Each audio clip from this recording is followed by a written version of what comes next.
Hey everybody, thanks for joining us on our evening update here on newly formed Tropical Depression 19. If you have not checked your phone or your social media pages, well, we have a newly formed depression that is going to be moving over South Florida in the next 12 hours or so. Could be becoming Tropical Storm Sally as well. So lots to get covered, so we wanted to jump on here and give you an update. First thing we're going to do is start with the app, though, because there's a couple of things you can do to track this system at home, and it's a real easy way to see what's going on, the center of circulation, and where all the rain, the embedded thunderstorms are. So when you look at the app here, if you look over the Bahamas, and I'm going to zoom in here, you can see I've got the wind layers toggled on. Heavy rain across the central and northwestern Bahamas right now. And the center of circulation, if you could kind of pinpoint it, is just south of Andros Island, which is that big island where there's a gap between those two clusters of storms. And then you can see closer to the state of Florida, the onshore winds coming in and the outer circulation there that's creating a lot of stormy weather across the southern part of the state. And there's even been a fair amount across the entire peninsula.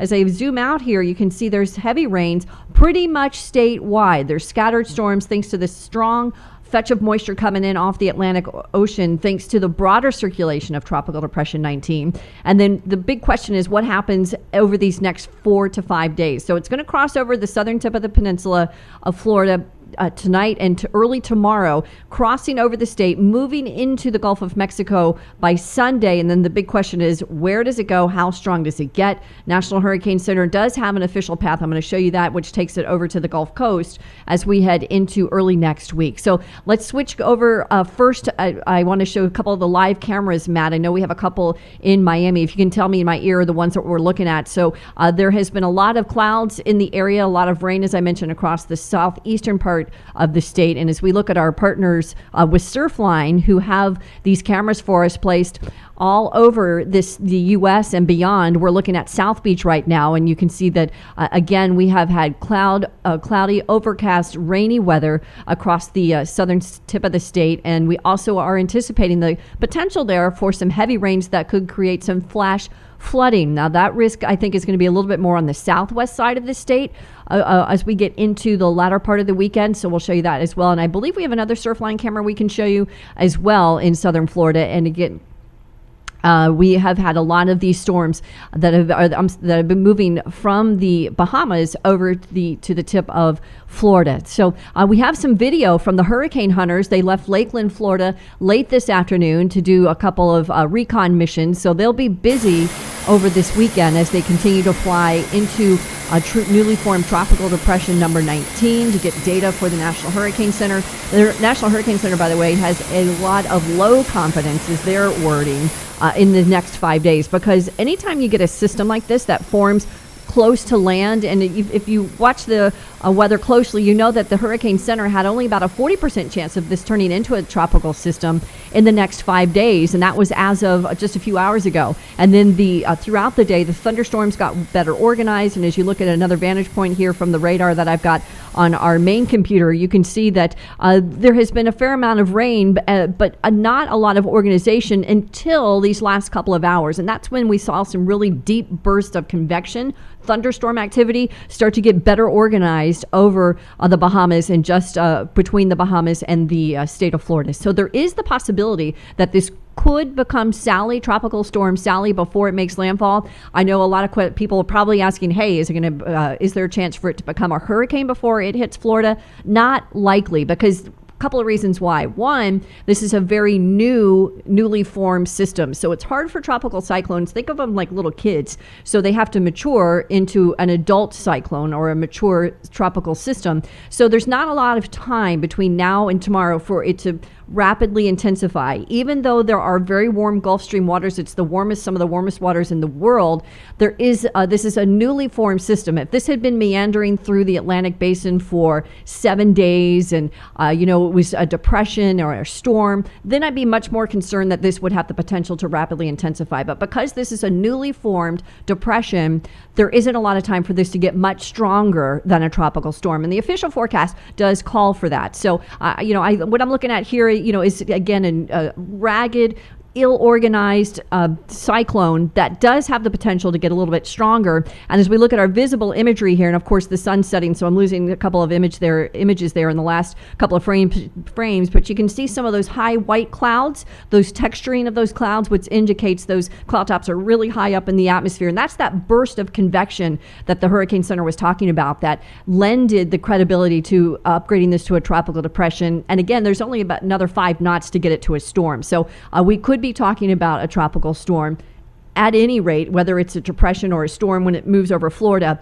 Expect winds in the neighborhood of 35 miles an hour, heavy rains, tropical downpours. This is the time that if you live in that area that you're going to want to secure your lawn furniture, your boats, your jet skis, any patio equipment if you're on the southeast side of the state, and even the southwest, because it's expected to cross over the entire peninsula and move into the Gulf. And then after that, of course, the big question is just how strong will it get? And that's the bigger concern that I have over these next 5 days. But a tropical storm watch is up for the southeastern tip of the state. You can see that area shaded in yellow. And we could see these upgraded to tropical storm warnings if the cyclone continues to look organized, the depression continues to look organized tonight. And so we'll see if that all plays out. And Matt, I'm going to tell you real quick, I lost our audio, so let me see if I can rejoin. But in the meantime, what's going to be the bigger concern, as I mentioned, is how that all moves into the next 3 to 4 to 5 days.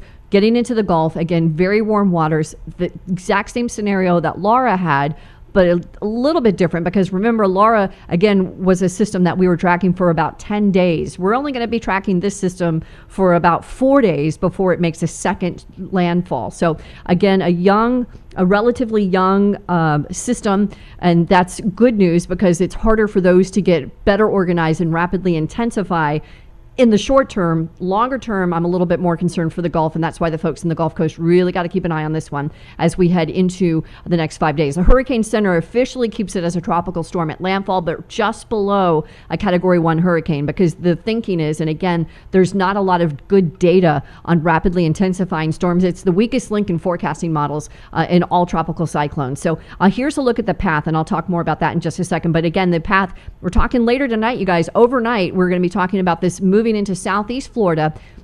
Buildings down there have building codes in southeastern Florida are some of the best in the country, some of the best in the world. After Hurricane Andrew, a lot of the buildings down there had to withstand Category 3 winds. So a tropical depression, a tropical storm, not going to be a major deal for most buildings down in southeast Florida. Bigger concern, as I mentioned, will be, securing things that you may have forgotten about, or, some weak branches that you have in your yard that could cause some power outages. Those are the larger concerns when you're getting a depression and a tropical storm. There will be probably a minimal storm surge with this of 1 to 3 feet.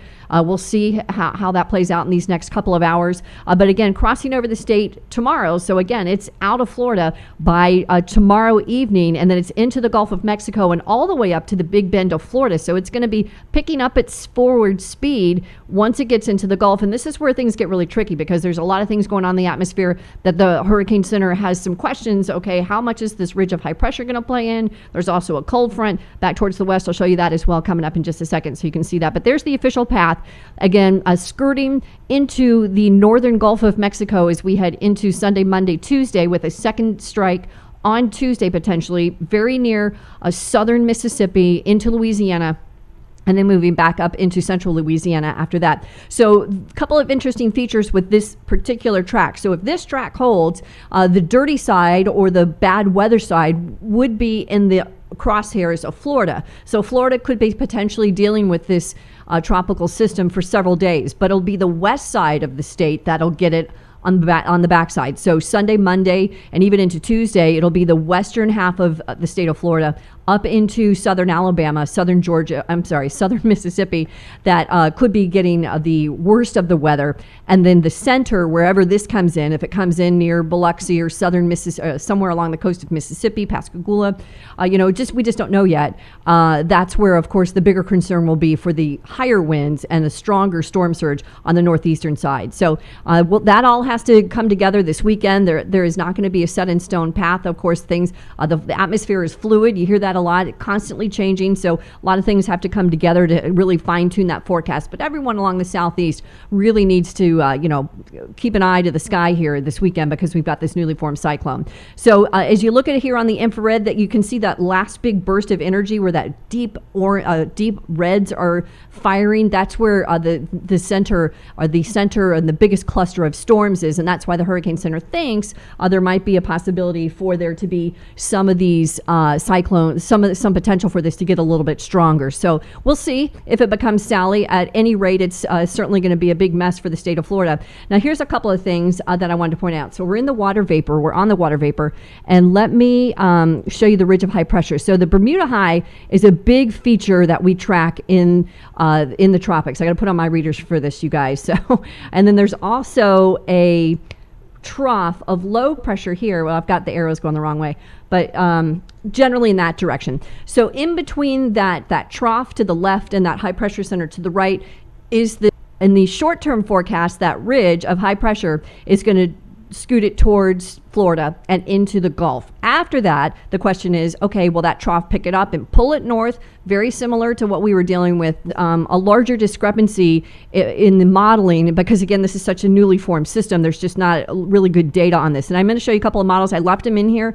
They don't do a good job on this particular cyclone, but I left it in here just to show you that when you're talking about brand new juvenile tropical depressions, tropical cyclone center, there's one outlier that takes it up the state of Florida. Not probably all that likely. Really, all the guidance tends to steer more towards the Gulf of Mexico. But as we look at the last 24 hours or so, you can see that cold front, that trough of low pressure that I was talking about. And then here is the newly formed depression that it continues to move on towards the east. And it still actually has some decent outflow to it, guys. Let me grab my pointer here and we'll take a look. So see some of this outflow right here. So it's got some decent organization, or it's trying to get organized. If this was further out in the central Atlantic, I'd be much more concerned, as I mentioned, but the fact that it's so close to the state, expected to make landfall in the next 12 to 18 hours, does not bode well for it to get stronger a lot quicker. But there is the potential that it could become a tropical. It's going to be messy in Florida. There's no way to slice it. It's a good thing that it's not the Labor Day weekend, because we'd have a lot of people in the state that were trying to head to the beaches, and still there will be a lot of people that want to head to the beaches, but it's definitely going to be messy in Florida. Tracking the depression through the weekend, and the Gulf Coast states really do need to get ready, because there is some uncertainty on how strong this will get. A strong tropical storm could be a minimal one hurricane. And again, because we're talking about the time of year, this is the height of hurricane season, higher cloud tops of this cyclone. And there's, favorable environment here for the next 3 to 4 days once it gets into the Gulf. So that's why there's concern that it could intensify.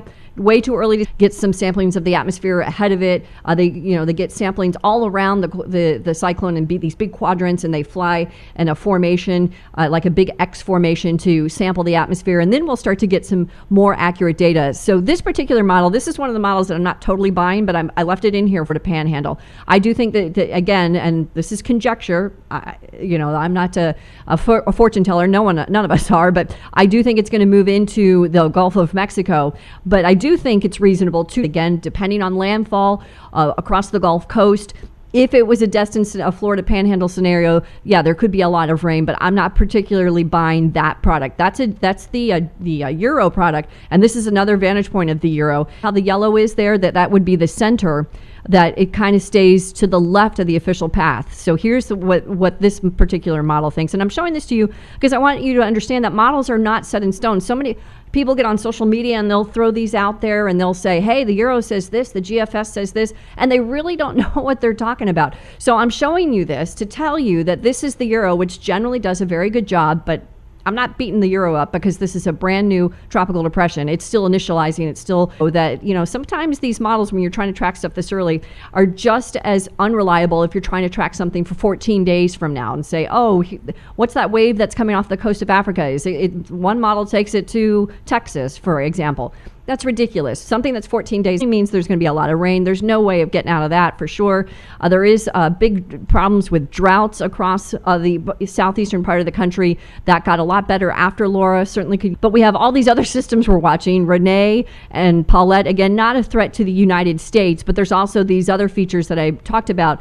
The one that's coming off the coast of Africa, about an 80% chance, that 80 to 90% chance it'll form. The one above it, about a 40% chance. And then we have another one that's already in the Gulf of Mexico. So there's a lot out there. And you can see Renee's path actually goes over Paulette's in the next 5 days. So it's a kind of a wacky scenario.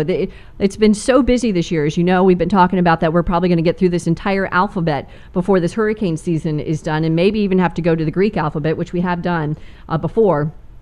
But boy, has it been wild. All right, I'm going to turn around here for a second. I'm going to take a look and see if we have any questions that anyone has. Let's see. Okay. I'm looking at YouTube first, and I got a lot of people from Florida. Live Oak. Hey, my buddy Bill Callis there. Thank you, Bill, for joining. We have Tony from North Carolina. I don't see any questions there. Let me pop over to, I'm sorry, that was Facebook. Let me pop over to YouTube. And I don't, Sandy's on. Hey, Sandy, she is asking if it's Matt or Damien. It is Matt tonight with me. So I'm going to show you the infrared one more time. So I'm going to cycle through these radar pictures. And if you've got a question you want to shoot to me, please let me know. And I want you to know that because this has kind of been a last-minute tropical cyclone that's formed, or this depression, sometimes people get really panicked. I don't want anyone to panic and start saying, oh no, what am I going to do? Because we, as I mentioned at the top of this live stream, that I think this is going to likely stay as a strong tropical depression or a tropical storm when it moves over southeast Florida. Buildings in the southeast of the state will withstand that, no problem. It is going to be a problem in terms of heavy rains. We could see some flooding conditions. That is where I'm a little concerned about. But the larger concern, as I mentioned at the top of the stream again, is what happens after it leaves Florida, and how strong could it get before it makes a second strike. But if it goes on this path, you have to remember that it's going to be interacting with land, with the United States, the entire 5 days. So that friction, even though the center will be over the Gulf of Mexico, the outer rotation will still have some residual effects from interacting with the United States. So we'll see, how strong this will get. We'll have a much better idea, I think, tomorrow, but really more like Sunday, once we've had another 24 to 36 hours to get those hurricane hunters in there and start doing their thing and dropping those drops-on data through the storm and gathering all that critical data that they get. Then I think we're going to have a better idea of what this thing is going to do as we get into the Gulf. But if you live in the Gulf, and I'm talking about the Florida Panhandle, southern Alabama, southern Mississippi, Louisiana, at this point Texas, on the outer part of the cone. So we'll see if that changes. And again, look at the big margin of error there, which is give or take 300 miles on either side of that cone. There is a lot of geography at play here. So a lot of folks could see something with this tropical cyclone between now and early next week. So I think that's going to do it for us now, you guys. I want to thank you again for jumping on and watching the live update. We'll have more, of course, in the fast forecast tomorrow, and you can catch that in the app. It's in the video layer. Make sure that you're watching the depression in the MyRadar app with the wind layer. Again, a really great tool that can track the actual center of circulation. You can keep an eye on it, see where it's headed, see where the storms are going, where the heaviest rains are. And Stephanie Lauber will be in here tomorrow. She'll be taking you through the home stretch this weekend, and then I'll be back with you guys next week. And if things get really different and the forecast really changes, you may see me pop up here this weekend as well. But Stephanie's highly knowledgeable in tropical systems, and she'll do a great job, I'm sure, taking you guys through the weekend. Okay, you guys, that'll do it for now. Thanks again for joining us. It is, let me see what time it is. I got a teeny little clock here. What does that say? 7:04. I'm tired. My eyes hurt. It is 7:04, and is that right? I think it's later than that. Anyway, 7:04 Eastern time and 6:04 Central time. Thank you so much again for stopping in and watching the broadcast. We'll have more throughout this weekend on newly formed Tropical Depression 19, likely to be Tropical Storm Sally very soon. Stay safe out there, you guys.